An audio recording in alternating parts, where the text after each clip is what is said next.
What's up, y'all? Welcome back to Questions and Answers, where every week we're going to spend some time answering some really important questions about our faith to help you grow in your faith and help you be able to share your faith better. Today's question is going to be this: what else did God create? Last time we talked about how God created you and me in His image and how incredibly important of a truth that is. Today we're going to ask the question, well, what else did God create?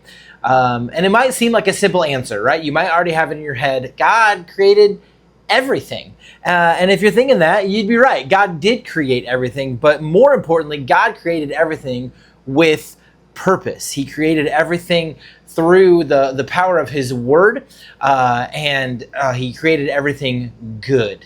And so let's dig into that a little bit. Genesis 1:31 says this: "And God saw everything that He had made, and behold, it was very good." Every sunrise, every molecule, every creature made by God, nothing random, nothing meaningless, all things created with purposeful care. John Calvin says this: "God has given us throughout the whole framework of His world clear evidence of His eternal wisdom, goodness, and power. Though He is invisible, He becomes visible to us in His works." So creation is like a mirror of God's divine nature. It's a reflection of His power and of His glory. Calvin calls the world a theater of God's glory. And for the faithful, the sparks of His brilliance shine through every created thing. Pastor R. Kent Hughes described how he begins his quiet time, and he meditates on the mind-boggling size of the universe. And he reminds us that our galaxy has 100 billion stars, and that there are 100 billion other galaxies, each with 100 billion stars, and there are millions of light years between them.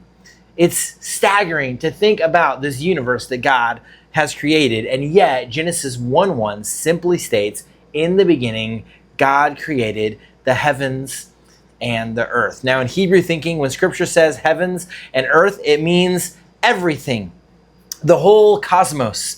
And God didn't just make it, He declared it into existence, and He declared it very good. If we fast forward to the New Testament, John 1 tells us, "In the beginning was the Word." And if you've read John 1 or studied it, you might know that when it says "in the beginning was the Word," that word is capital W.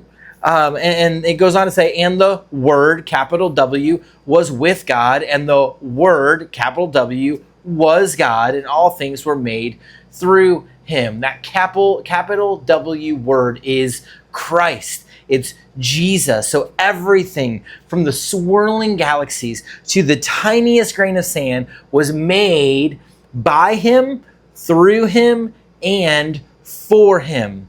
Colossians 1 says, "For by Him all things were created, in heaven and on earth, visible and invisible. All things were created through Him and for Him, and in Him all things hold together." Everything is not only made by Jesus, everything is not only made for Jesus, it's held together by Jesus. Everything holds together in Him. So the most humbling part of all of this is that not only did He create the universe, He created you, and He created me, and He created all of it with purpose, including you and me. You are not random. You are not forgotten. You were created, as we talked last time, in His image. All of God's creation that He created good includes you and me. And in our broken world, we see that sin corrupted God's goodness, but sin did not foil God's plan.